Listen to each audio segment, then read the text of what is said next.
Sejam todos bem-vindos a mais um Pod Freud. Olha só, pessoal, o episódio de hoje está recheado de coisas interessantes. Temos a honra de receber aqui um convidado muito, mas muito especial, o monge budista Genkel Sandraime. Drime. Ah, eu sabia. Nossa, é a quinta vez que ele erra. Eu treinei falar isso aqui, tá? Mas ao vivo é diferente, embora seja gravado. Ele é conhecido por sua profunda sabedoria e dedicação aos ensinamentos do Buda. E no episódio de hoje vamos explorar o tema crucial para a paz interior e o bem-estar. O desapego, presta bem atenção nesse tema, o desapego e a libertação da dor causada pelos desejos descontrolados. Seja muito bem-vindo, monge. Muito obrigado a vocês do Pod Freud pela abertura desse espaço. Eu, como já vinha conversando com vocês, eu acho que todo espaço que se abre para a gente poder refletir à luz de coisas positivas para a vida é um espaço imperdível, é sempre bacana. Então, do meu lado também uma gratidão muito grande por poder trazer para vocês essas informações. Gostaria de agradecer a parte da sabedoria, mas como vocês já sabem, essa é uma parte emprestada, né? Na realidade, o que eu compartilho com vocês de uma maneira geral é a sabedoria do meu professor, do meu mestre venerável Geshe Gyatso Rinpoche, né? Que é um mestre budista tibetano, um guia espiritual tibetano, que introduziu no Ocidente o budismo moderno Kadampa. Então, eu sou um professor residente do Centro de Meditação Kadampa Brasil, que na realidade é o maior templo pela paz mundial do mundo, né? E que fica no distrito do Jacaré, em Cabreúva. Então, é desse templo pela paz mundial, o maior templo pela paz mundial do mundo, e da sabedoria, agora sim, de venerável Geshe Gyatso Rinpoche, que apresenta os ensinamentos de Buda dessa perspectiva filosófica, não religiosa, dogmática, que nós vamos poder, então, ter uma reflexão tão importante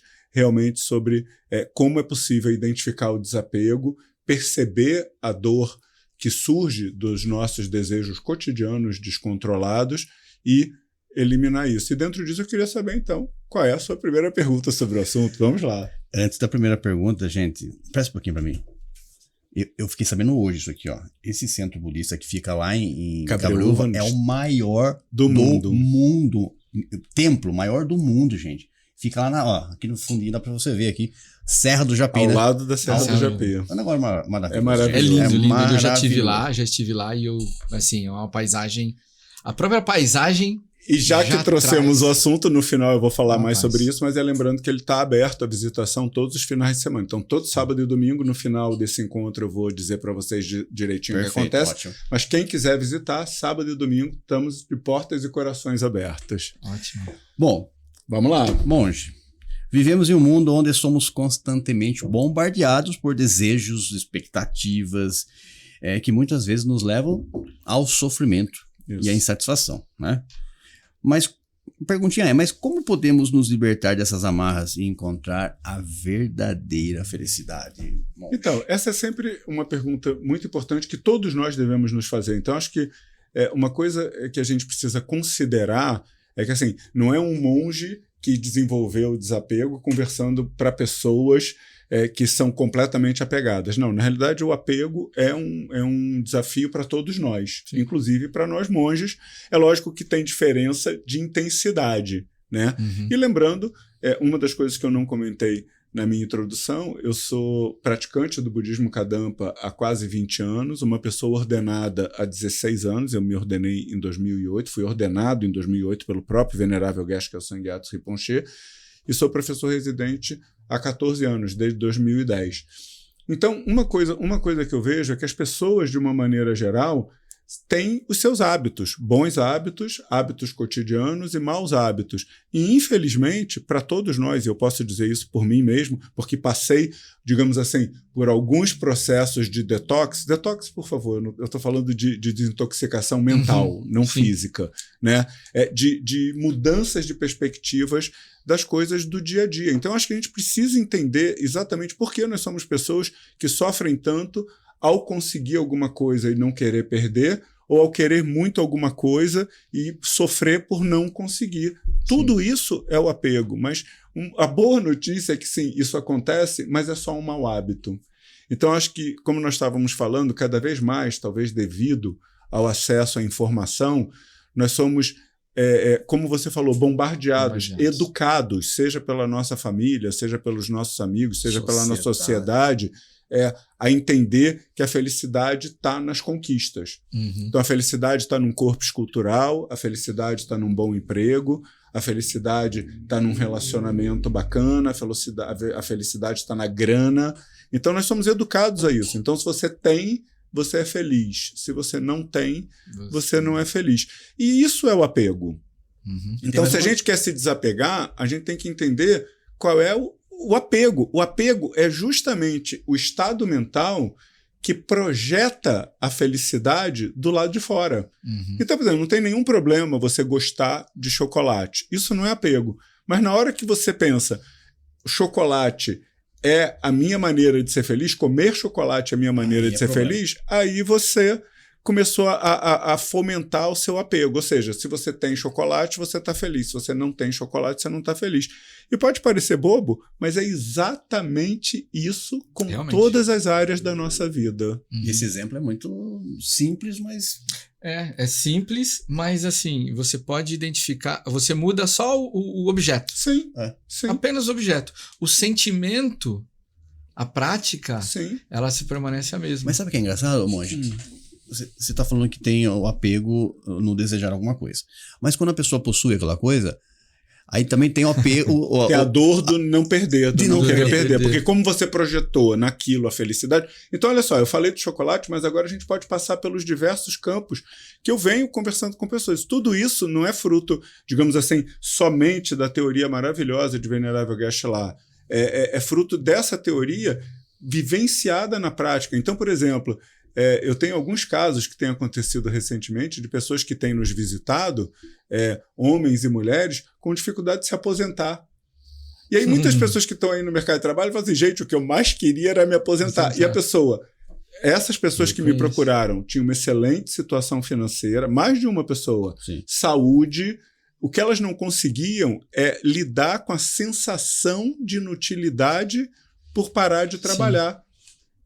Essa é a dor do apego, essa é a dor do desejo de controle. E por que ela não consegue lidar com isso? Simplesmente porque ela passou 30 anos, 25 anos, 40 anos projetando na vida profissional a felicidade. E aí é lógico, se aprendeu por 40 anos que ser profissional é ser feliz, quando a sua vida profissional acaba, como é que você se sente? Infeliz.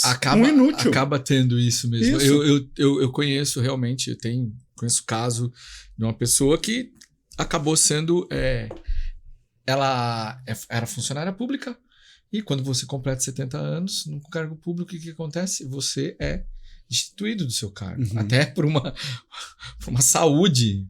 E ela foi destituída do cargo e, nossa, ela entrou em parafuso. Então, justamente por isso. E digamos assim, não aceitou. Em teoria, se você não para pensar, não tem nada de muito errado. Talvez uma pessoa que para refletir, fala assim, mas o que tem problema você dedicar a sua vida ao seu trabalho e depois sofrer pela perda? Assim, tem um problema porque você sofre. Isso. Seria muito legal você se dedicar, digamos assim, com alegria, com ênfase, com entusiasmo nos anos de trabalho que são permitidos que você faça, e quando acabar, você fala assim, que maravilha que foram tantos anos de dedicação, agora está na hora de eu fazer outra coisa. Ou simplesmente não fazer nada, mas assim, agora eu tenho a liberdade de escolher o que eu vou fazer do meu tempo. Mas não, a pessoa passou tantos anos habituado com aquela felicidade projetada no trabalho que tem dificuldade. E aí nós podemos levar isso também para os relacionamentos. Né? Relacionamentos, a realidade dos relacionamentos, desculpem os nossos ouvintes, mas a realidade dos nossos relacionamentos é que eles acabam. Então, na hora que você passa todos os anos projetando a felicidade no seu relacionamento, quando ele acaba, porque ele vai acabar. E espero não estar sendo nem irônico nem cruel. É só um fato. Está sendo fatídico. Meio que assim, alguém vai morrer. Ou, se não morrer, em algum momento, os caminhos vão divergir e talvez você precise seguir em outra direção. Eu acho que cada vez mais a gente está vivendo momentos, até mesmo pelas pessoas extremamente autocentradas, onde os relacionamentos estão cada vez mais fugazes. E por isso, a solução para isso não é não ter relacionamentos, é aprender a se relacionar sem projetar no relacionamento a felicidade. Isso é aprender a ser feliz sem depender daquilo para ser feliz. Independente de qualquer coisa. Entendeu? Então, relacionamento é a mesma coisa. Juventude. É maravilhoso ser jovem, ser bonito, ser forte, ser saudável, qualquer coisa, mas assim, vai passar. Vai. E a pessoa que não pensa nisso, ao invés de, quando chega a idade, fala assim, ok, eu não tenho mais o vigor e a beleza da minha juventude, mas eu tenho uma bagagem de vida que eu posso compartilhar com as pessoas. Não, ela quer manter aquela beleza, aquela juventude, então plástica, tratamento, até ficar. Muitas vezes, se a pessoa não tratou a mente e está apegada a essa estética e essa juventude, ficar absolutamente transfigurada por procedimentos estéticos. Né? Isso é apego. Então você entendeu? Então, esses exageros, assim, a tristeza extrema de uma pessoa que precisa se aposentar, o desespero que muitas pessoas passam com os fins do seu relacionamento, seja por perder seus parceiros ou parceiras, seja pela separação, a dificuldade que as pessoas têm de encarar a idade avançada, a terceira idade, né? Todas essas coisas são simplesmente frutos de nós passarmos anos projetando a felicidade do lado de fora, projetando a felicidade dessas coisas, ao invés de dedicar o nosso tempo a sermos felizes, termos paz interior e desfrutar dessas coisas. Ninguém está dizendo não desfrute da sua juventude, não desfrute da sua vida profissional, não desfrute das maravilhas que um relacionamento pode trazer para a gente, as oportunidades de crescimento conjunto, você poder cuidar de outra pessoa. Ninguém está dizendo isso. Mas assim, na hora que você projeta, e aí é que eu digo para vocês, naturalmente a gente com o tempo projeta. Se você não tiver essa consciência desde já, por mais que você entenda, nossa, faz todo sentido, no seu dia a dia, vai acabar essa live, você vai voltar e vai projetar felicidade no seu relacionamento, vai projetar felicidade no seu emprego, vai projetar felicidade na sua juventude, e aí quando tudo isso acabar, só vai sobrar a dor do desejo descontrolado. É muito cruel. Isso é cruel. Não pensar sobre isso agora. Professor, uma vez perguntaram para uma mulher se o marido dela fazia ela feliz. Ela falou, não, eu sou feliz independente. Eu amo meu marido, ela disse isso. Eu amo meu marido, vivemos muito bem juntos, mas eu sou feliz independente do meu marido. Isso é espetacular. Cara, eu achei incrível. Isso é espetacular, porque ela trouxe dois elementos que são os elementos que eu acho que a gente pode, inclusive, trabalhar desde agora. Ela trouxe a diferença entre o amor e o apego. Sim. A diferença entre o amor e o desejo descontrolado. Então, esse é um ponto que a gente precisa entender, porque muitas pessoas, quando dizem eu te amo, elas estão dizendo, na realidade, eu estou apegado a você, entendeu? Então, por exemplo, é só ver a frase. Se você diz assim, eu te amo, e o subtexto é eu te amo porque você me faz feliz, isso é apego. A maneira certa é exatamente essa, eu amo, eu desejo que essa pessoa seja feliz. Esse é o amor, é o verdadeiro amor. Se ela quiser partir. Entendeu? É difícil, é dolorido. Não, de novo, é uma coisa que a gente precisa entender. A gente pode tratar mais sobre isso. Mas eu diria assim, o amor é algo que surge independentemente do comportamento do outro. Não só de partida. Por exemplo, na hora que você ama uma pessoa e espera que ela te retribua, entre aspas, esse amor da maneira que você espera, isso é apego. O amor, ele não tem nada em troca. O amor é simplesmente autossuficiente. Entendeu?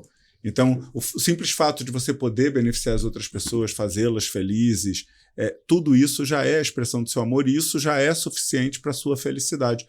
Qualquer outra coisa que entra na necessidade de reconhecimento, na necessidade de que a pessoa se manifeste da maneira que você gostaria, né? Na devolução dessa pessoa, de tudo que você faz de bom por ela, tudo isso é fruto do apego. E é super importante a gente saber separar o apego do amor. Porque o apego ou o desejo descontrolado, que é essa mente que projeta do lado de fora a felicidade, ele só traz dor. E o amor nunca traz dor. Ou seja, ninguém sofre de amor. Isso é revelador, hein? Isso é profundo. Profundo, é revelador. Isso é revelador. Porque se a pessoa fala, por que você está assim? Estou sofrendo de amor. Falei, agora me veio na cabeça quando eu tinha acho que uns 5, 6 anos, tinha uma coleçãozinha de figurinha que a gente colava, que era assim, Amaré. Amaré. Lembra? Conheço. Quando foi? Eu acho que foi no Dia dos Namorados. Você preenchia a frase? A gente fez uma sessão amaré budista. Ah, é? Eu retomei isso aí, minha irmã colecionava o amaré, e eu peguei as figurinhas do amaré e fiz um amaré budista. Se você entrar lá nas nossas mídias, Sim. tem o amaré da perspectiva budista, do amor mesmo, não do Sim, apego. não do apego. Mas muito do amaré alimentava o apego. Você lembra uma frase do Não tinha, porque na verdade... Não, eu digo do amor. Do nosso amaré... Eu não sei, eu acho que, por exemplo, uma coisa que é super interessante que está acontecendo agora no Templo pela Paz Mundial, hoje nós temos uma comunidade flutuante de em torno de 40 pessoas. A gente recebe 10 a 15 voluntários por semana. E alguns desses voluntários, ou eles são recorrentes, ou eles vão ficando, ou alguns se tornaram residentes. E dentro desse grande movimento, as pessoas começaram a se encontrar lá dentro. Então nós temos alguns casais realmente que acontecem lá dentro. E uma delas é exatamente isso. Então, tem um casal muito querido, a gente tirou uma foto deles num banquinho muito, muito gostoso, muito romântico, que tem lá, eles lendo um livro do Geshe-la, e meio que assim, amar é crescer juntos. Uhum. Então, assim, não é sobre o outro te beneficiar, mas é sobre eu me tornar uma pessoa mais compassiva, mais sábia, mais amorosa, para beneficiar você. E você fazer a mesma coisa. Então, fazer isso junto, usar a relação afetiva para crescer espiritualmente, enquanto se diverte sexualmente, enquanto vai ao cinema, come pipoca, vai à praia, tira férias, vive, né? Namora, enfim. É maravilhoso. Então, você Sim. abre espaço para que a sua relação não só seja prazerosa para as coisas convencionais cotidianas, como também uma forma de te estimular o crescimento pessoal. Isso. Quando você começou a falar do apego, aí veio o amaré, eu falei assim, nossa, aquele álbumzinho lá era totalmente apego. Totalmente. Amaré isso, amaré aquilo. A boa parte das coisas era que o amor não é. Mas engraçado como a gente não aprende isso, né? Desde cedo, né? A gente aprende totalmente o contrário. Na realidade, é o anti-aprendizado, obviamente, da perspectiva à luz desses ensinamentos. Você quer ver uma coisa bem interessante desse anti-aprendizado? Uma vez eu recebi uma pessoa que ficou hospedada lá uma semana, e aí a gente teve uma conversa pessoal, que é o que acontece normalmente com quem fica hospedado lá uma semana. A gente tem 1 hora de conversa para a pessoa trazer o que quiser. E essa pessoa era uma mulher. Ela falou, mas eu tenho... eu gostaria muito de ter uma família, pelo menos 2 filhos. O que tem de errado nisso? Então, esse é o anti-aprendizado. Uhum. Esse é o anti-aprendizado, que é a diferença do desejo e desejo descontrolado, que agora a gente precisa entender melhor. Então, é legal que a gente tenha desejos, né? Eu tenho desejos. E é importantíssimo que esses desejos não se transformem em desejos descontrolados. Então, primeiro eu vou trazer o caso dela e depois eu vou dizer como eu lido com a possibilidade de desejos se transformarem em desejos descontrolados na minha vida prática. Sim. Porque eles acontecem. Por isso que eu estou dizendo, não é o puro monge realizado falando para as pessoas, é todos nós refletindo juntos sobre os desafios de um ser humano. Isso mesmo. Que está buscando esse crescimento interior. Então, essa jovem senhora, devia ter, acho que 30 e poucos anos, ela virou e falou assim, mas eu realmente gostaria de ter um relacionamento. Acho que ela estava solteira e um pouco era o incômodo dela de estar nessa fase de 30 anos, que hoje em dia não é nem tão idoso assim, mas assim, tão idoso. Idoso nem é, mas eu digo assim, sim. Mas ela não tinha encontrado a situação perfeita. E o que eu expliquei para ela foi assim, realmente não tem nenhum problema em você querer esse tipo de coisa, em você pensar. Agora, na hora que você idealiza a sua felicidade se vendo casada e com 2 filhos, aí você começou a gerar o apego e a chance disso acontecer, às vezes, é muito pouca. Sim. Então, assim, o correto seria, eu quero ser feliz, se possível casado e com 2 filhos, mas que siga a vida. Se houver oportunidade, você se casa. Se nesse casamento tiver a oportunidade de ter 1 filho, ou 2 filhos, ou 10 filhos, tudo bem. Você vive alegremente. Mas se nada disso acontecer, que no fim da sua vida você diga assim, eu tinha uma outra ideal, mas fui feliz. Solteira. Ou casado com uma outra mulher, no caso dessa mulher, ou sem filhos. Enfim, não interessa o que vai se manifestar. Então, é um pouco isso. Eu, particularmente, acho que uma vida sem desejos é uma vida completamente sem graça. Mas na hora que esses desejos viram uma projeção de felicidade, viram um objetivo de vida, aí você está se colocando numa prisão, numa sinuca, que eu diria que a maior possibilidade é que você sofra. Porque daí acontece 2 coisas. Eu desejo ter... Se eu não tenho, eu sofro. Isso. E se eu tenho, eu tô sofrendo porque se eu perder, ferrou. Lógico. Mesmo que você consiga, como você projetou felicidade naquilo, na hora que essa realidade se mostrar diferente em qualquer um dos aspectos, você começa a sofrer. Ou nem isso. Você fica pensando assim, e quando meus filhos crescerem? E se acontecer uma guerra civil e eu perder a casa? E se meu marido morrer? Lógico. Você sofre, você tem todas as boas condições e sofre por antecedência. Sofre pelo ter e pelo não ter. É uma loucura. E aí eu vou contar para vocês, então, como é que eu resolvo isso. Então, por exemplo, se vocês me perguntarem assim, mas você tem alguma noção do que você quer se tornar? Eu falei assim, eu quero ser o professor residente do Tempo pela Paz Mundial até morrer. Isso é uma foto, é um desejo.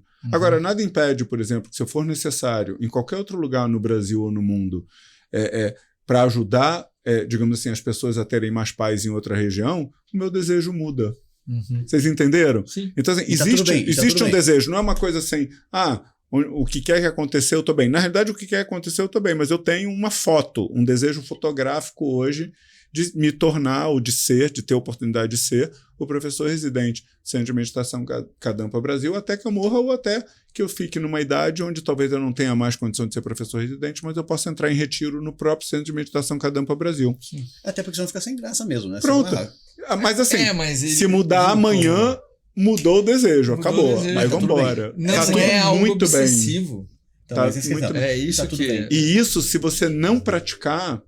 Então, para mim, como é que isso se reflete na prática?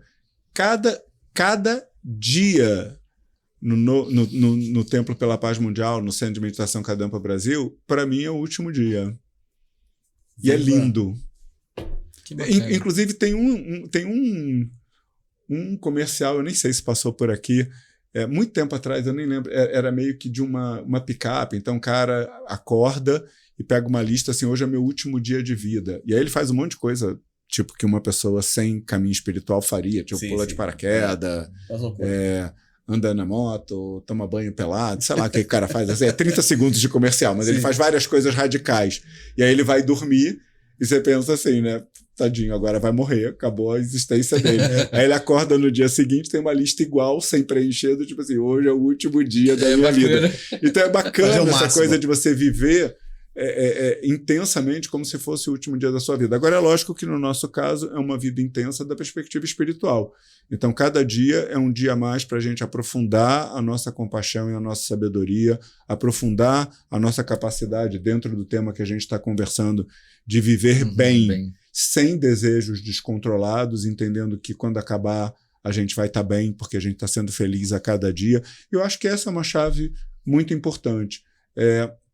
É você, muito mais do que ficar seguindo a dor do término, é gerar a gratidão pelos bons tempos vividos. Então, se você vive bem, a gratidão vem natural. Porque assim, aproveitei cada dia da minha vida no Templo pela Paz Mundial, aproveitei cada dia na minha vida nesse relacionamento, aproveitei cada dia da minha vida nesse emprego. E não assim, acabou porque ia acabar mesmo, tudo é impermanente. Até porque por pior que esteja a vida de uma pessoa, se ela olhar, ela tem mais coisa a agradecer ainda do que talvez a criticar, sei lá. Mas deixa eu fazer uma pergunta agora, baseado no que você está falando. Será que... Vê se eu entendi. Eu tenho que ter um desejo, mas eu não posso ser um desejo descontrolado, vamos dizer assim. Não é que não pode, você tem que tomar cuidado com o desejo. Não é uma regra, né? Mas, então eu faço o máximo de mim, eu dou o máximo de mim, todo dia, mas não estou apegado aos resultados. Seria mais ou menos isso? Isso é uma boa ideia. Eu tenho que tomar um pouco de cuidado, assim, não está apegado, o que não quer dizer que não esteja trabalhando pelos resultados. Por isso que eu disse. Você não está dependente das coisas acontecerem para ser feliz. Você está feliz com o processo. Isso que eu queria dizer. Eu faço o máximo de mim, dou o máximo de mim, mas não estou apegado. Se o resultado for ok, se for para cá, for para lá, eu tô feliz. Perfeito. Feliz. E eu acho que tem uma coisa muito interessante. Se você tiver essa consciência, e tem que tomar um pouco de cuidado, porque a gente não está falando simplesmente de um entendimento intelectual. É um sentimento. Às vezes você fala assim, intelectualmente eu entendo isso, mas você vive se matando pelo resultado. Se você realmente pensa, por exemplo, a questão que você me perguntou quando a gente estava vindo para cá da cirurgia. Eu realmente fui para o Rio com o intuito de fazer uma cirurgia, uma pequena cirurgia de hérnia que eu tenho há 30 anos, eu resolvi fazer agora. E aconteceu digamos assim, tudo para a cirurgia não acontecer. Enquanto a cirurgia tinha a chance de acontecer, eu liguei, reclamei, posicionei. Na hora que o prazo esgotou e a cirurgia não aconteceu, o resultado cirurgia não aconteceu. Mas eu fiquei bem por ter tentado. Sim, fez o máximo que você podia fazer. Você entendeu? Então é um pouco essa coisa de você investir com vigor, buscando um resultado, mas como você falou, sem estar apegado a ele. Se ele acontecesse, ótimo. E como não aconteceu, eu fiz o suficiente, eu não fiquei esperando, não fiquei sentado esperando, porque isso também é outra coisa, né? Muitas pessoas falam, não era para ser. Isso não é o meu mantra. Não era para ser, não é o meu mantra, entendeu? Enquanto eu sinto que eu posso criar alguma condição para que algo aconteça, você vai fazer. Eu vou trabalhar serenamente, mas incisivamente. Então eu fiz todas as ligações que eu podia fazer, fiz todas as reclamações que eu podia fazer, dei todos os alertas que eu podia dar, e infelizmente as coisas não aconteceram. Aí é a hora de você dizer, as causas e condições não se reuniram, mas eu não fiquei sentado esperando, entendeu? Então eu tinha, digamos assim, um objetivo, mas era um objetivo fluido. Uma vez que esse objetivo não aconteceu, eu fico feliz de ter usado bem o meu tempo, sem esperar passivamente, mas aproveitando aquele tempo que eu estava lá. Eu estudei, eu meditei, enfim, eu fiz outras coisas que eu preenchi o tempo, apesar de não ter cumprido aquilo que eu fui fazer no Rio de Janeiro, que foi cumprir essa cirurgia, e depois maio tá aí. E aí, se for maio. Senão, isso é que legal, Paulinho. Desapegar não é abandonar, né? Isso. Cara, tem uma diferença, tem um abismo entre uma coisa e outra, né? Tem. Porque pra gente aqui, eu vou falar por mim, não vou falar no geral, mas pra mim, que sou ocidental, né? Me cai assim, cara, eu vou usar até uma palavra feia aqui. Ah, foda-se. Eu desapeguei. Não, aí eu tô largando. Isso não é desapegar. Aí tem outro ponto. Então eu queria, antes da gente entrar nesse ponto que eu acho bem interessante, que é meio que assim, desapegar nesse aspecto seria abandonar o objeto. Só que se você não abandona o desejo, percebe? Aí você não tratou o desapego. A gente vai voltar sobre isso, que é super importante. Mas avançando aqui. Mas tem um outro ponto que você não fez a pergunta, mas você fez a colocação que eu gostaria de voltar, que você fala assim, a pessoa olha para a vida e é muito fácil, ela tem mais elementos para se sentir grata do que ingrata ou aborrecida com a vida dela.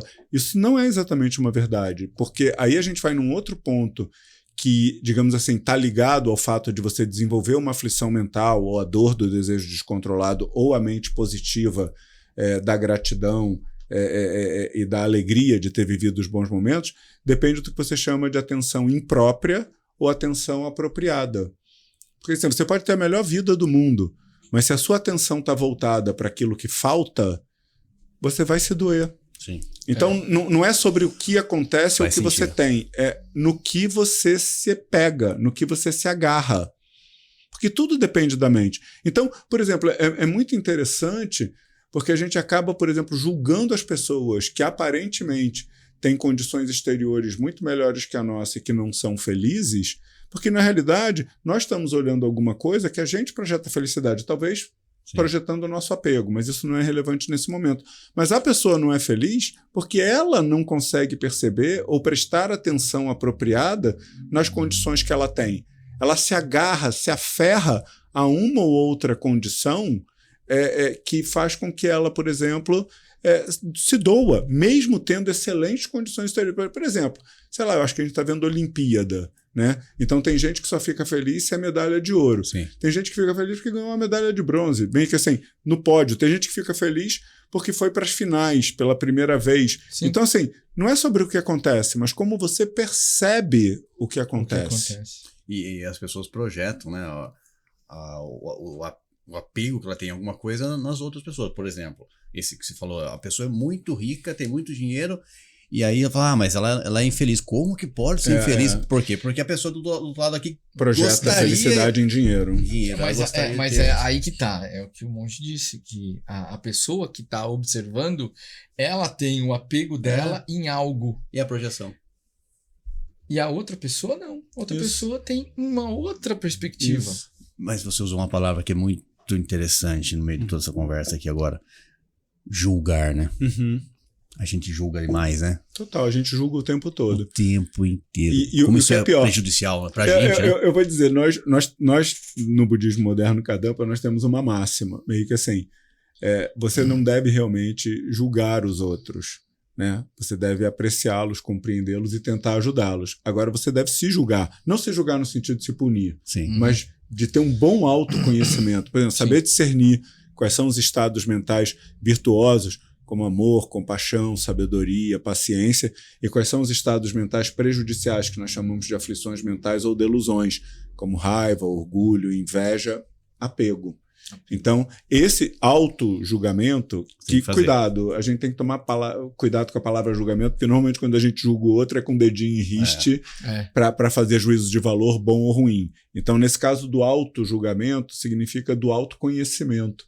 Então, você saber quais são os estados mentais, sentidos mesmo, esse é um outro ponto importante da gente tratar. Quais são os estados mentais sentidos que você deve reconhecer e transformar através da prática de reflexão e meditação nesses ensinamentos, e quais são os estados mentais que doem, que são prejudiciais e que você precisa aprender, mais uma vez, através de reflexão e meditação, a reconhecer e abandonar, é essencial. Então, o auto-julgamento, cuidado, no contexto de autoconhecimento, é fundamental. Então, pare de julgar os outros e use essa capacidade, essa perspicácia que você tem de perceber a falha dos outros para perceber as suas falhas. E se livra delas. E use essa perspicácia para perceber a vantagem dos outros e gerar inveja e para perceber as suas características positivas e ampliá-las. E colocar tudo isso a serviço dos outros. Esse é outro ponto bem interessante. Vai fugir um pouquinho, vamos fazer uma pequena deslizada aqui sobre o assunto apego, desejo descontrolado. Mas muitas vezes, quando a gente está dando aula, está numa conversa como essa, as pessoas dizem assim, mas essa coisa do budismo é uma coisa muito pessoal, assim, a minha felicidade, a minha sabedoria, o meu progresso espiritual. Isso é verdade, né? Só que qual é o sentido de você ser feliz, de você ter paz, de você ter sabedoria? É ter mais capacidade de beneficiar os outros. Sim. Então, nós somos uma tradição, a nova tradição Kadampa é uma tradição do budismo Mahayana. Então, não tem nada, absolutamente nada que a gente faça para nós mesmos. Tudo que a gente faz, inclusive em relação a nós mesmos, é para beneficiar os outros. Então, se você mantém o seu corpo saudável, é para ter mais energia para beneficiar os outros. Se você mantém sua mente saudável, é para ter mais compaixão e sabedoria para beneficiar os outros. Então, tudo que está sendo dito aqui significa, sim, as pessoas desse mundo que não têm qualquer possibilidade de paz e reflexão, elas precisam do nosso exemplo, não da nossa verborragia religiosa. Não é pegar os ensinamentos e, digamos assim, impor às pessoas. É usar os ensinamentos para se aprimorar e colocar isso à disposição das pessoas.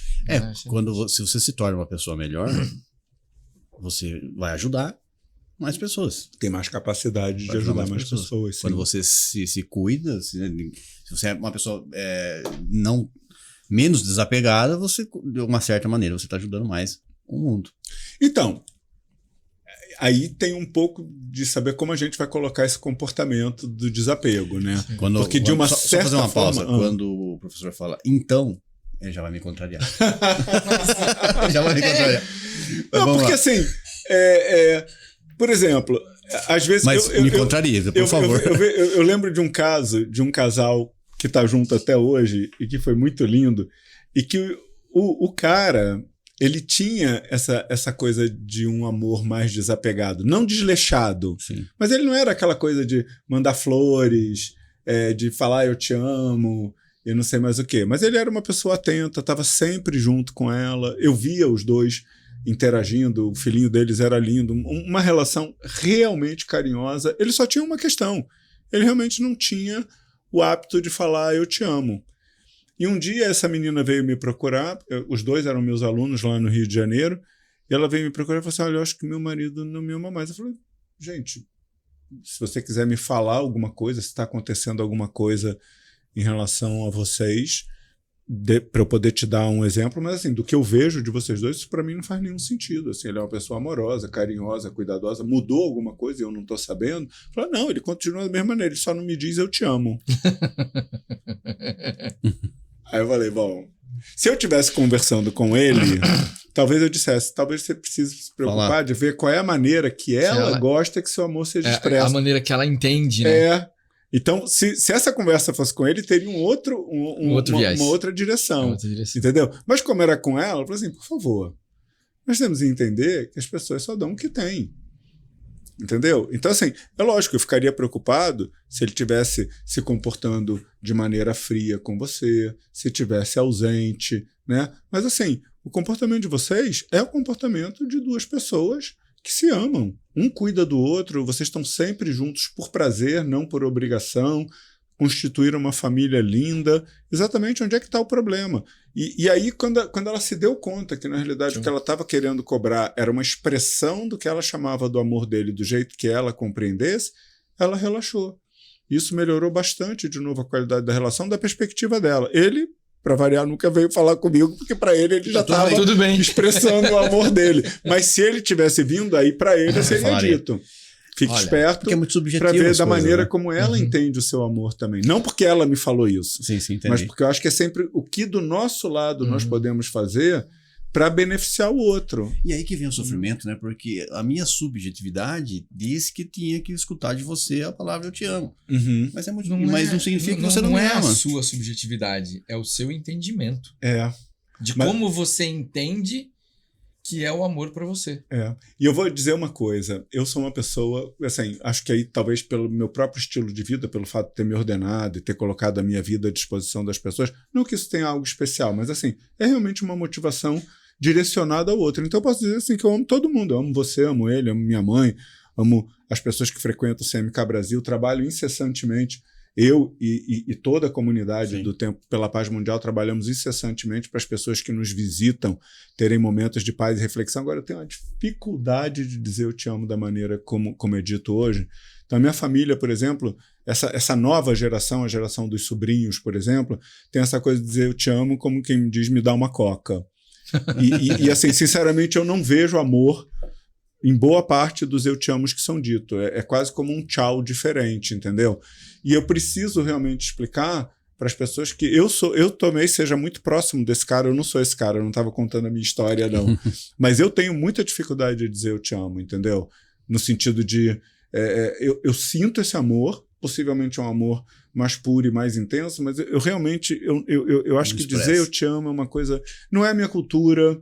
Não é, eu não cresci assim. Para mim, eu te amo sempre foi uma coisa entre duas pessoas que estão se relacionando, entendeu? Então, por exemplo, minha mãe às vezes fala eu te amo, eu falo, tá, mãe, boa noite. Bem que assim, eu também. E aí uma vez ela meio que ficou assim, falou assim, cara, eu te amo, mas assim, eu não consigo ficar dizendo isso, não é o meu jeito. Você sabe que eu te amo. Tem gente que fala muito. Mas é o entendimento de cada um. Então eu entendo um pouco esse cara, porque eu sou um cara curto de eu te amo. O que não quer dizer que eu não seja uma pessoa amorosa e dedicada aos outros o tempo todo. O tempo todo eu sou movido por amor, por compaixão, por ver o que eu posso fazer para beneficiar as pessoas. Mas, voltando ao nosso tema, o desapego é você exercer o desapego. Eu vejo que, para mim, é difícil. Isso. Eu me coloco como uma pessoa apegada. Totalmente. A muitas coisas. Tanto é que em coisas físicas mesmo. Você fala assim, poxa, comprei uma camisa. Dá a outra. Mas por que eu tenho que dar a minha camisa velha? Sim, é isso mesmo. Por quê? Isso. Tá lá, um guarda-roupa inteiro de camisas. E você olha assim, não, e muito mais, assim... Eu já não tenho mais o meu corpo de 5, 10 anos atrás. Mas eu tenho camisa de 5, 10 anos atrás lá. Talvez que eu nunca mais venha a utilizar. Isso. Então esse é um bom momento para você refletir sobre isso. Sim, porque o que eu vou te dizer, muito do que a gente sofre nos momentos críticos é em função desses pequenos maus hábitos mantidos. Então é a sua dificuldade de se libertar da camisa que vai ser potencializada na hora que uma relação acabar, ou na hora que a sua juventude acabar, ou na hora que o seu dinheiro acabar, sei lá, na hora que a sua vida acabar. Mas eu dei esse exemplo porque é um exemplo tão pequeno. Mas é aí que é forjado. O que eu costumo dizer para as pessoas, assim, às vezes quando grandes coisas acontecem na nossa vida, por exemplo, como foi a pandemia, você não tem muita alternativa. Ou você sucumbe ou você se supera. Né? Agora, nesses pequenos maus hábitos diários é que eu acho que a nossa personalidade é forjada mesmo. É isso mesmo. Entendeu? É nesse assentir a camisa, uma coisinha aqui, outra coisinha ali, que você vai entendendo, vai aprendendo a projetar a felicidade do lado de fora. E isso é muito inebriante. Então eu acho assim, nós precisamos de métodos.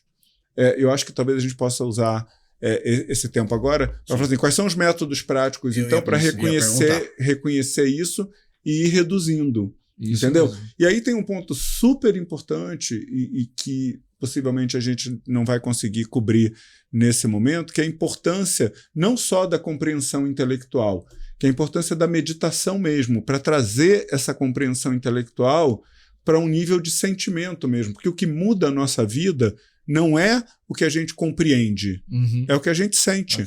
Então, por exemplo, muitas pessoas são dependentes químicas do cigarro. Eu acho que nenhum dependente químico do cigarro acha que cigarro faz bem à saúde. E, de novo, por favor, não estou sendo campanha anti-tabagista, nem nada disso. Eu estou dizendo assim, eu convivi, por exemplo, meu pai era dependente químico do cigarro até quando eu tinha 13 anos, e ele era um cara que entendia o prejuízo disso, mas não conseguia parar de fumar, até que ele sentiu que precisava. E aí parou, ele fumava 3 maços por dia, ele parou de estalo e passou por todo um processo detox. Então, para mim, esses e outros exemplos, eu vejo que uma coisa é o que você entende, outra coisa é o que você sente. Realmente. E o que muda a sua vida é o que você sente, não o que você entende. Entender é importante, para que não haja uma aceitação fanática de qualquer novo comportamento. Então, é lógico que você precisa conhecer, compreender e perceber a validade disso para você. E aí usar a técnica de meditação formal mesmo para trazer isso, contemplando e se concentrando nessas determinações. Então, por exemplo, se libertar do apego não é fácil, mas é possível. Então, eu listei aqui, por exemplo, várias coisas que a gente pode ter. É lógico que, por exemplo, exige um pouquinho de conhecimento. Sim. Então, no capítulo do apego desejoso ao desejo descontrolado, do Como Entender a Mente, esse é um livro muito legal de autoconhecimento, Como Entender a Mente. Então, aqui, Venerável Geshe-la Sangyal Rinpoche, a gente chama ele carinhosamente de Venerável Geshe-la. É carinhoso. Geshe-la, por exemplo, cita, nós devemos contemplar as desvantagens do apego. Então, por exemplo, você pensar mesmo, está agarrado a tudo isso, você vai sofrer demais se um dia sua casa pegar fogo. Você vai sofrer demais se um dia você não puder todas as caminhadas. Então, agora está na hora de você fazer pequenos exercícios para abandonar isso. Então, primeiro medita sobre isso. Tipo assim, que ridículo eu ser apegado à camisa. Nessa linha mesmo. Que ridículo eu ser apegado. Eu, por exemplo, eu passei por vários apegos na minha vida ao longo do tempo. Eu lembro quando eu era criança, eu tinha uma coleção de chaveiros.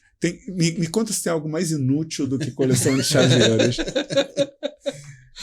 Eu acho que tem. De pedra. Sei lá. Mas chaveiro. Eu tive coleção de pedra. Você deveria distribuir o chaveiro para as pessoas e não ter coleção de chaveiros. Então, pois é, eu nem sei o que aconteceu com a minha coleção de chaveiros, mas eu sei que eu alimentei aquilo, eu acho que eu cheguei a ter, sei lá, uns 300 chaveiros. Era uma criança, então eu tinha um sacão cheio de chaveiro, eu abria aquilo na cama, meus chaveiros, e eu lembro como aquilo era. Até que um dia, sei lá, eu não sei exatamente o que aconteceu, mas eu acho que eu tive um pouco dessa coisa da impermanência. Eu falei assim, eu não posso ficar apegado a isso. E aí a coleção foi distribuída para as pessoas. Eu fiquei legal, falei, bom, tô livre do apego? Não, tô livre do objeto chaveiro. Do objeto chaveiro. Aí o que aconteceu? Mais tarde, muito mais tarde, o apego se manifestou com relação a CD. CD. Talvez a juventude nem sabe o que é CD, mas eu adorava. Eu gostava de discos, dos LPs. E aí, quando lançaram os vinis da vida, e quando lançaram o CD, eu fiquei fascinado. Mas, fascinado. E tinha uma condição financeira para ter. Então, eu tinha um quarto, que era o meu escritório, onde eu mandei construir um móvel desenhado para minha coleção de CD. Eu cheguei a ter 2.500 CDs. Nossa. Para uma pessoa normal. E é óbvio que a maior parte desses CDs eu comprava, ouvia uma vez e nunca mais. Colocava E lá. tinha aquela coisa do tipo, eu lembro que eu tinha apego, tipo assim, eu tenho a coleção completa desse cantor, eu tenho a coleção completa dessa cantora, eu tenho a coleção completa disso, eu tenho tudo disso, tudo daquilo. Era um apego meio que assim, o orgulho de ter e a coisa de ter o completo. E isso foi uma das coisas interessantes, porque eu não abandonei o objeto, eu não abandonei, diferente do chaveiro, que eu dei a coleção, eu abandonei o apego. Um dia, a semelhança das suas camisas, por isso que eu estou dizendo, eu olhei para aquilo e falei assim, vamos em partes. Primeiro é assim, é ridículo o quanto você gastou com esses CDs e a maioria deles você não ouviu mais de uma vez. Então você vai fazer o seguinte, quais são os CDs que você realmente gosta?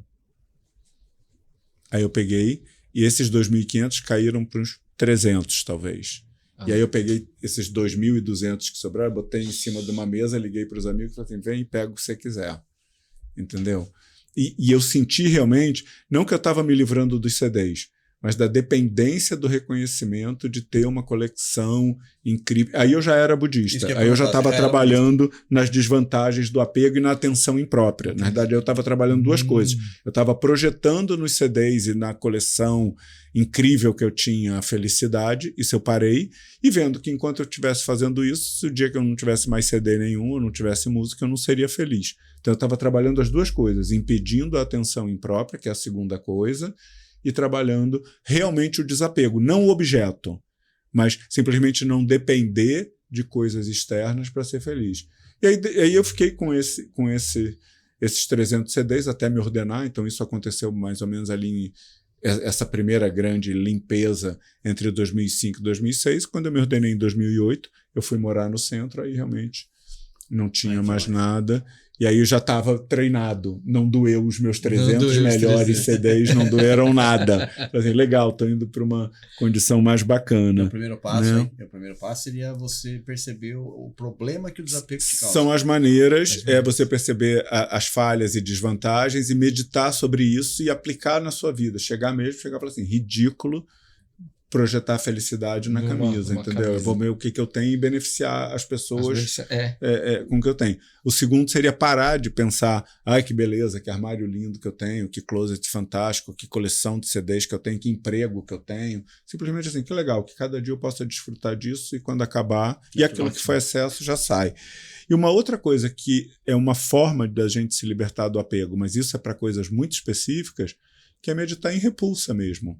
Isso a gente já sabe, né? Por exemplo, a pessoa que não consegue parar de fumar é porque ela continua pensando, e isso é atenção imprópria, fumar faz mal, mas eu fico bem, eu fico calmo, eu fico isso. Na hora que ela para com esse eu fico bem e faz o que o Ministério da Saúde preparou que ela fizesse, meio que assim, olha todos aqueles versos de maço de cigarros, assim, é câncer, é impotência, é problemas respiratórios para os seus filhos, não sei, e você medita sobre isso, assim, esse sou eu amanhã com câncer, esse sou eu amanhã com doenças, se quiser, por favor, eu estou querendo dizer, eu estou ensinando a fazer meditação de repulsa, eu não estou dizendo que você tem que fazer isso, nós cardampos não agimos dessa maneira, mas é uma meditação válida.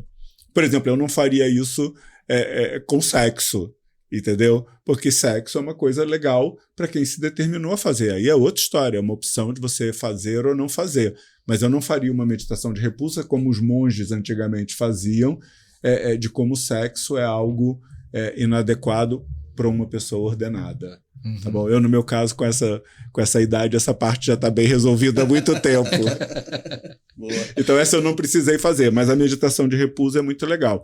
E um outro ponto que é muito importante, que não vai dar para a gente abordar hoje, porque é um tema muito interessante, é assim, na realidade, tudo isso que a gente projeta está só na nossa mente. Sim. Então, isso é a vacuidade, é a ausência de existência inerente das coisas. Então, assim, a gente acha que as coisas são boas do próprio lado, necessárias do próprio lado, agradáveis do próprio lado, mas, na verdade, tudo isso está na nossa mente. Você meditar sobre isso, tipo assim, essa necessidade de ter essa quantidade de camisas é só minha. É só minha, só tá Se eu aqui. mudar a necessidade, muda o cenário. Muda o cenário. Essa necessidade de ter o chocolate para reduzir a minha ansiedade é só minha. Eu posso reduzir a minha ansiedade e comer chocolate se quiser. Se quiser. Então, você pensar que as coisas não existem do seu próprio lado, ou que tudo depende da sua mente para existir, e trabalhar a sua mente, meditar, se fortalecer, dar essa distância saudável entre você e o seu desejo descontrolado. Meio que assim, ele vai aparecer, mas assim, agora eu não acredito mais em você. Você aparece, mas é fruto da minha ignorância. Não quero mais, eu quero viver bem, sem desejo descontrolado. Isso é um pouco da meditação na vacuidade, ou de como as coisas dependem da nossa mente para existir. Teve uma pessoa que foi entrevistada aqui, o seu Hélio Bisso, ele contou pra gente como é que ele se livrou da questão da bebida. Ele era dependente químico de álcool. Assim, um dia ele sentiu lá que ele tinha que parar, mas ele não ia conseguir, porque ele colocou na mesa dele tudo que ele gostava de beber. Tudo que era bebida, pinga, não sei o que, encheu. Aí ele passava em frente da mesa e disse assim, ó, aqui pra você. Aqui pra você, não pega mais. Eu acho que é uma forma de meditar em repulsa. Do tipo assim, ao invés de ficar pensando, nossa, essa pinga é super de qualidade, esse uísque é incrível. Ele falou, só me prejudica aqui pra você. Gostei.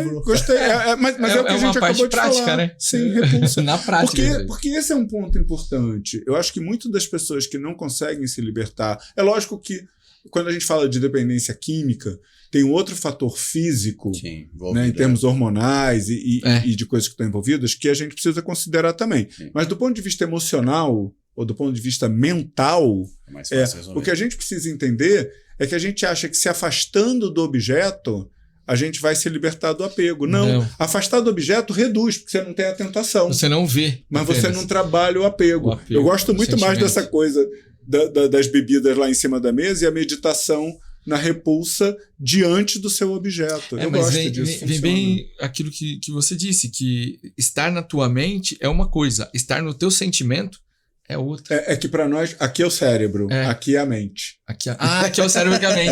Aqui é o intelecto, é o pensamento, é o raciocínio. raciocínio. E aqui é a mente, é o sentimento, é o que muda, entendeu? Então. É um pouquinho mais profundo que isso, mas assim, como entender a mente é isso. Aqui é cérebro físico, se você abrir, você vê o cérebro, você tomografa, você vê as ondas cerebrais, está tudo certo.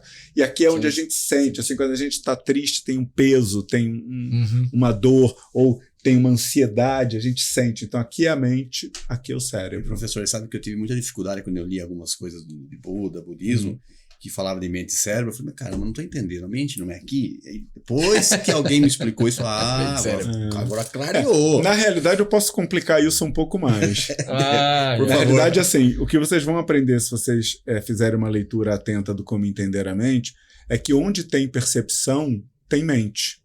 Então, por exemplo, os meus olhos ou a minha consciência visual está vendo as coisas. Isso é mente.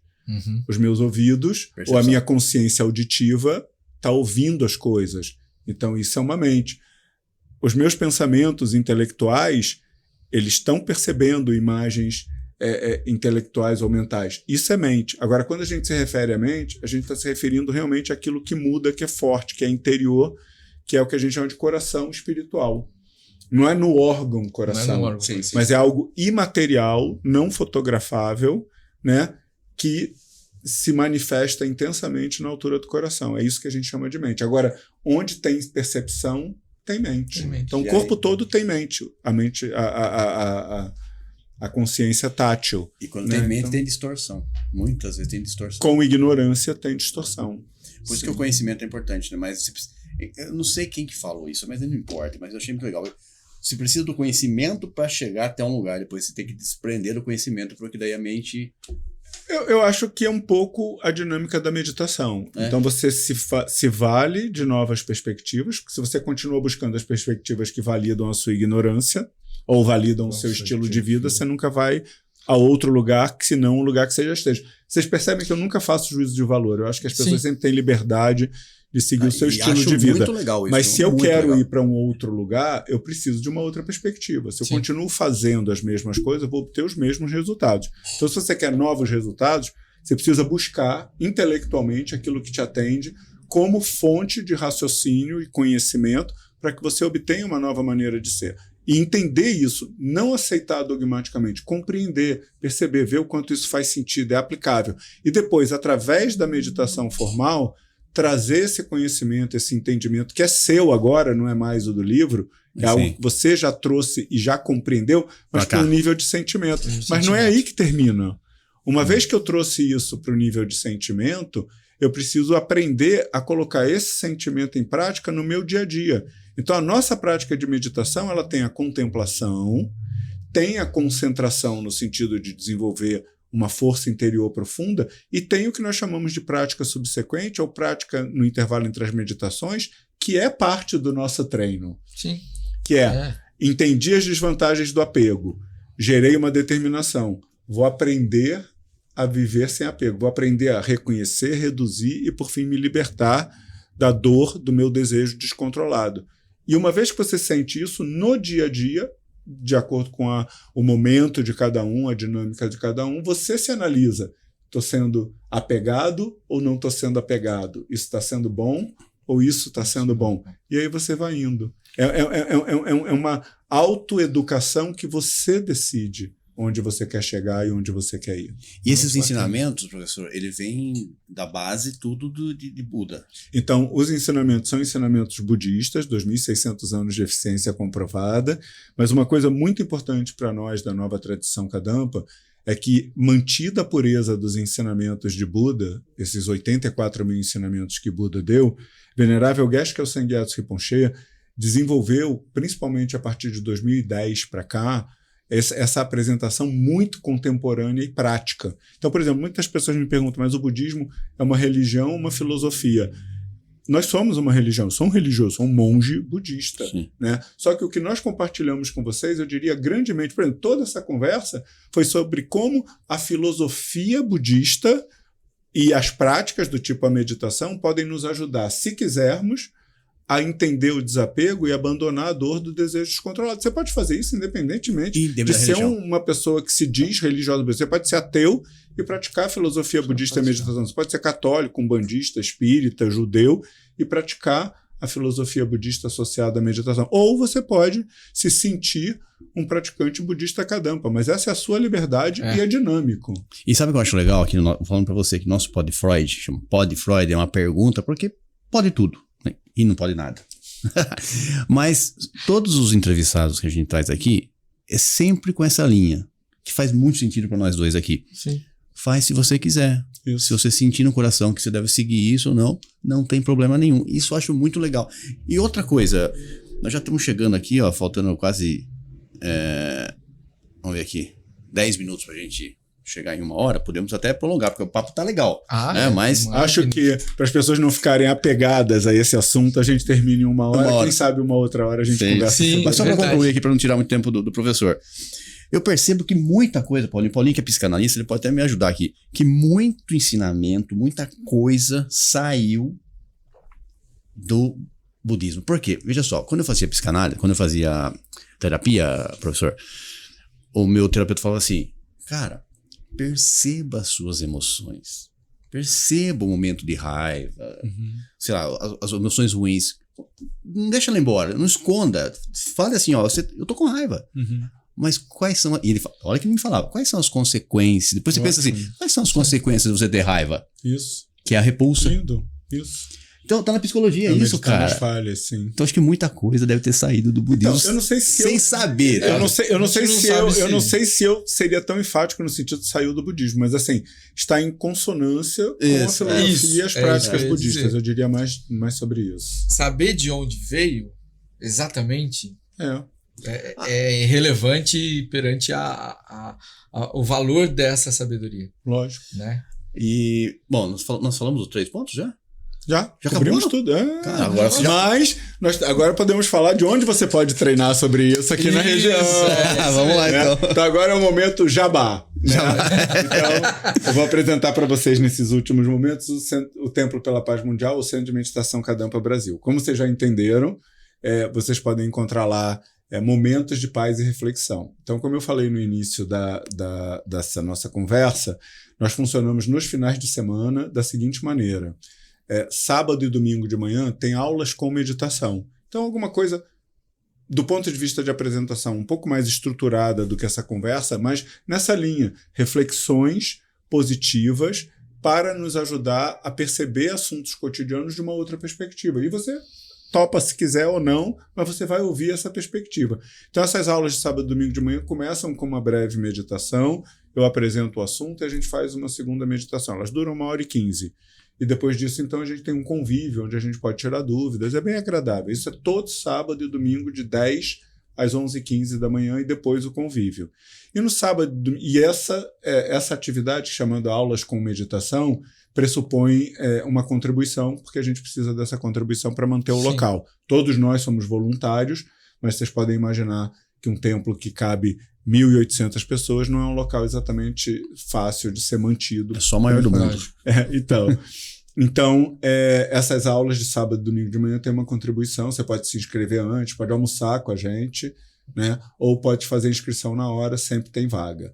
E à tarde, de 3 às 3h30, tanto no sábado quanto no domingo, nós temos, então, uma breve vivência de paz. É uma meia horinha gratuita de meditação, que também você pode visitar e não fazer a meditação. Ou você pode visitar, e além da visita muito agradável, a gente fica no pé da Serra do Japi, que é uma reserva ecológica muito legal da região. O templo é muito bonito de se ver. A nossa comunidade é muito amorosa, assim, nós realmente somos muito fofos, a gente pratica. Eu espero que vocês não entendam como autoelogio, mas assim, é muito gostoso viver lá, entendeu? Então é muito gostoso compartilhar esses momentos de final de semana com vocês, porque digamos assim, é o nosso dia a dia de segunda a sexta ampliado com todos vocês. É sobre isso que eu estou falando, não do fato de autoelogio. Então, digamos assim, ter essa vivência, ter essa possibilidade. Então você pode ir só para uma atividade, sábado ou domingo de manhã, sábado ou domingo à tarde, pode passar o dia com a gente, o sábado todo ou o domingo todo, pode passar o final de semana com a gente, que é o descansar e refletir, pode passar a semana com a gente. Então assim, e nada disso pressupõe de você ser religioso, místico ou budista. Não tem nenhuma regra. Só talvez ser uma pessoa que queira ter uma perspectiva de paz. Regras eu acho que sempre tem. Não, digo assim, não tem regra. No sentido de quem você é. Não tem regra. Né? Basicamente, para vocês entenderem quais são as regras predominantes lá no Templo pela Paz Mundial, fora do Templo pela Paz Mundial é a vida de cada um, mas lá dentro, como você foi, é como um spa. Um spa tem regras. Nós somos um spa espiritual. Então, as nossas regras diferentes de vocês estão lá dentro, do portão para dentro, não se fuma. Então, se você fuma, você pode fumar do lado de fora, sair para fumar a hora que você quiser, mas no templo não se fuma. Não se consome nenhum alimento com qualquer carne animal, carne, peixe, frango, nem é vendido lá. Lá toda a nossa alimentação é ovo-lacto vegetariano. Então, sim, nós consumimos, nós não somos veganos, nós somos ovo-lacto vegetarianos.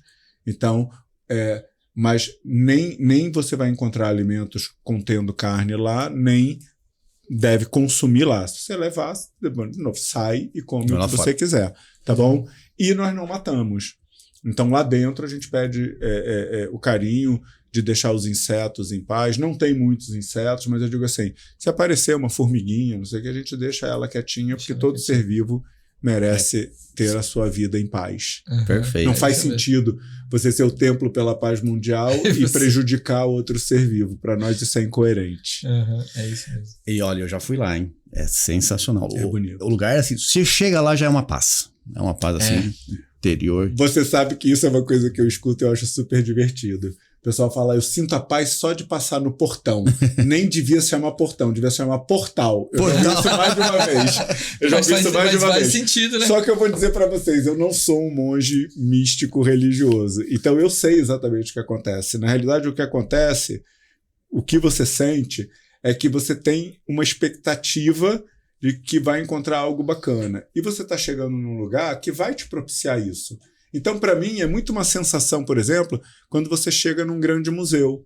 Talvez você não conheça ainda o acervo daquele museu, mas quando você entra no museu, você fala assim, nossa, aqui tem muita coisa legal. Então, você já sente na porta que você vai deparar com aquilo.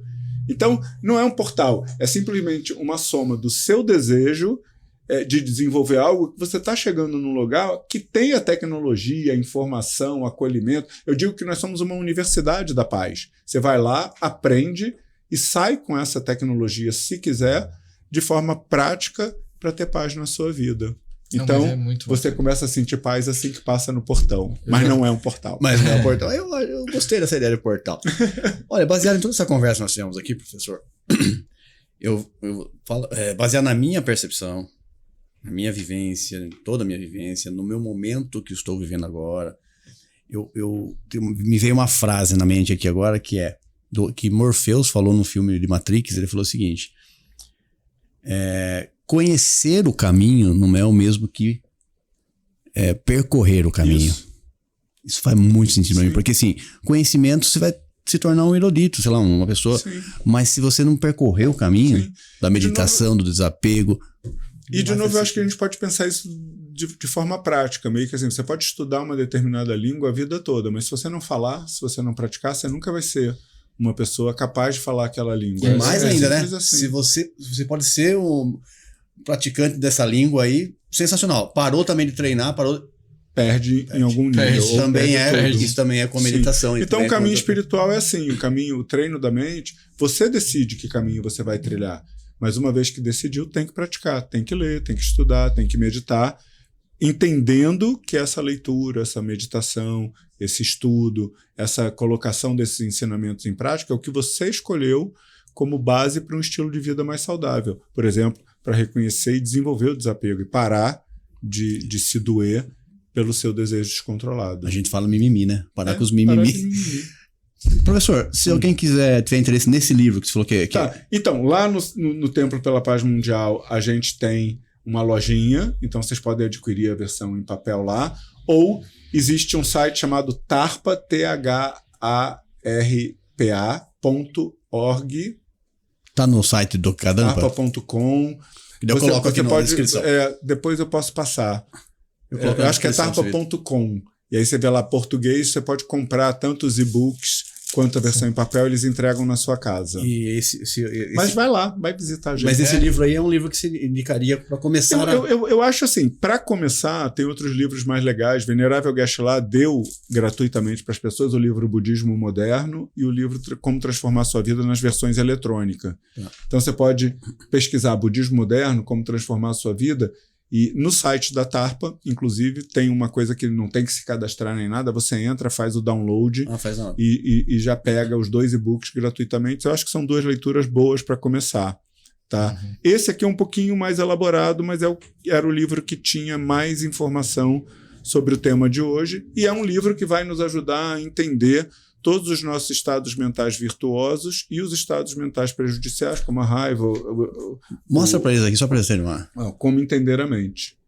Tá bom? Perfeito. Então é um livro que nos ajuda bastante a ter uma perspectiva budista dos diversos estados mentais positivos e negativos.